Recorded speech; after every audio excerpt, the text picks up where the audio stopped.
আসসালামু আলাইকুম। কেমন আছেন সবাই? চলে আসলাম আপনাদের মাঝে আরও একটি ছোট্ট ভিডিও নিয়ে। আজকে দুপুরের জন্য সিম আর আলু দিয়ে মজার একটা ভাজি করছি। ভাবলাম আপনাদের সাথে শেয়ার করে নিই।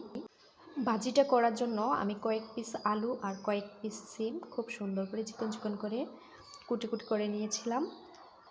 আর সাথে ৫-৬টা কাঁচামরিচ দিয়ে দিয়েছিলাম। যেহেতু আমি এখানে কোনো গুঁড়ো মরিচ অ্যাড করব না, তাই কাঁচামরিচ দিয়ে দিয়েছি ৫-৬টা।